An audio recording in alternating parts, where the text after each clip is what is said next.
Tu cherches un téléphone pour senior qui fonctionne vraiment sans stress et qui ne finit pas au fond d'un tiroir après 2 jours, alors reste avec moi car je vais passer de l'option la plus faible au meilleur appareil et t'expliquer clairement à qui chaque modèle convient.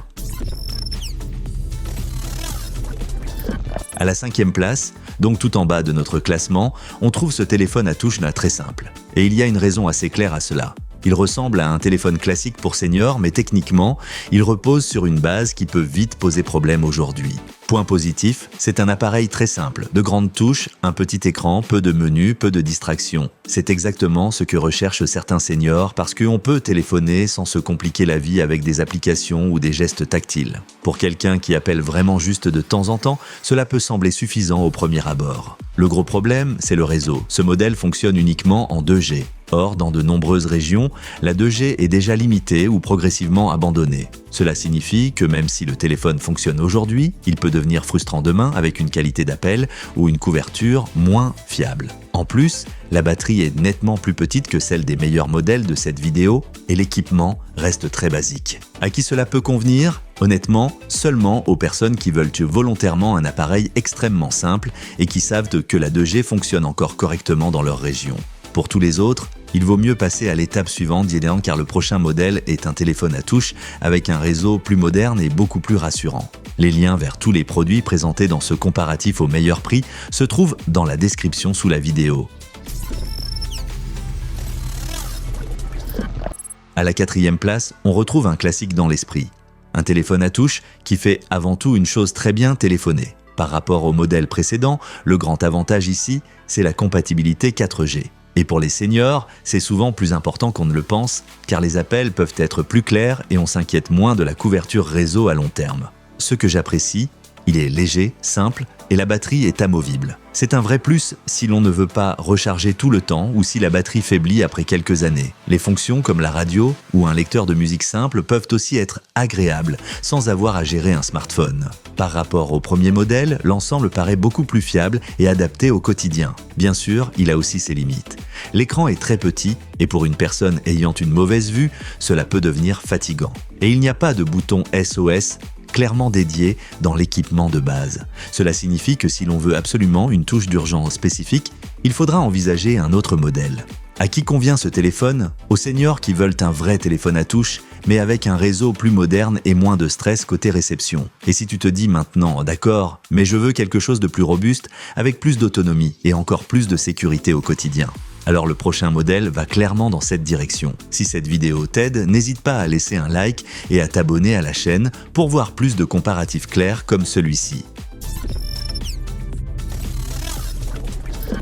À la 3e place, cela devient vraiment intéressant, car ce téléphone à touche donne l'impression d'être un petit appareil de terrain. Ce n'est pas seulement bien pour téléphoner, c'est plutôt pour résister, si on veut résumer. Et cela peut être très rassurant pour de nombreux seniors, surtout si le téléphone tombe parfois ou s'il est utilisé à l'extérieur. Son grand avantage par rapport au Nokia, c'est la combinaison robustesse et batterie, 3000 mAh pour un téléphone à touche, c'est solide. Et comme la batterie est amovible, l'appareil peut durer longtemps. La 4G avec VoLTE améliore aussi la clarté des appels. Pour quelqu'un qui jardine, qui se déplace beaucoup ou qui ne veut pas traiter son téléphone avec trop de précautions, c'est une solution très intéressante, mais il faut rester réaliste. Ce n'est pas un smartphone. Pas d'application moderne, pas de grand écran, pas de fonctions comme les appels vidéo ou les messageries avancées. Et surtout, il n'y a pas de bouton SOS dédié clairement mis en avant. Ce modèle mise davantage sur la solidité que sur les fonctions spécifiques pour seniors. À qui cela s'adresse ? Aux seniors qui veulent un téléphone à touche très robuste et avec une bonne autonomie. Mais si tu préfères un grand écran et une expérience plus proche d'un smartphone moderne, tout en gardant une excellente autonomie, alors passons au modèle suivant.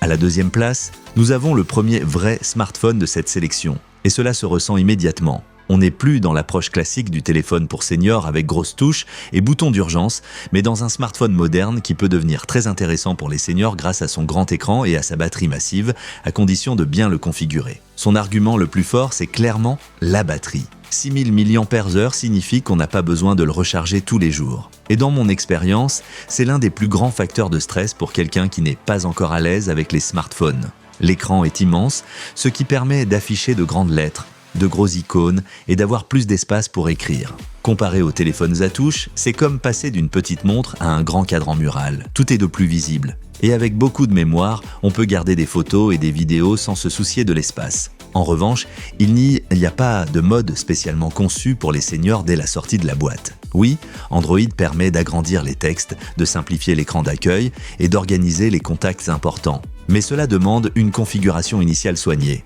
Sinon, cela peut sembler complexe pour un débutant. Et le téléphone est grand, donc pas forcément confortable pour toutes les mains. À qui cela convient-il ?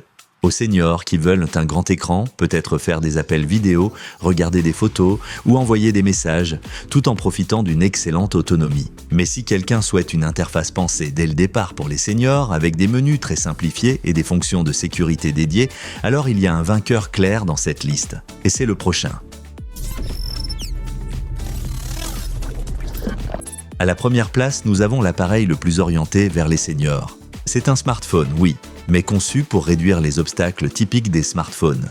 Et c'est exactement pour cela qu'il arrive en tête. Pas seulement pour ses caractéristiques des techniques, mais parce qu'il met l'accent sur la simplicité et la sécurité au quotidien. Son grand atout, c'est la combinaison d'une interface simplifiée et d'éléments physiques. Le mode simplifié signifie moins de confusion à l'écran, de plus grosses icônes, moins de stress. Les vraies touches pour répondre et raccrocher sont un confort énorme pour beaucoup de seniors, surtout quand il faut agir rapidement. Et le bouton SOS est intégré dans le concept même de l'appareil. Contrairement au Poco, où il faut souvent passer par des réglages ou des applications, ici tout est pensé pour être direct.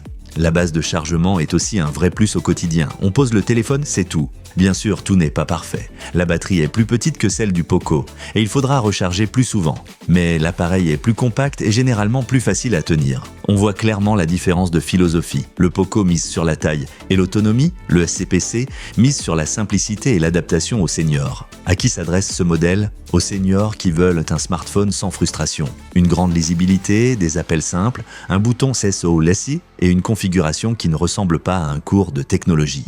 Et pour un proche qui cherche un appareil à installer une fois et à laisser fonctionner, c'est probablement la solution la plus équilibrée de cette sélection. Si tu veux examiner de plus près les meilleurs modèles, utilise les liens dans la description sous la vidéo pour voir les options les plus intéressantes de ce comparatif. Et si ces analyses claires et compréhensibles t'aident, pense à laisser un like et à t'abonner à la chaîne pour ne pas manquer le prochain classement.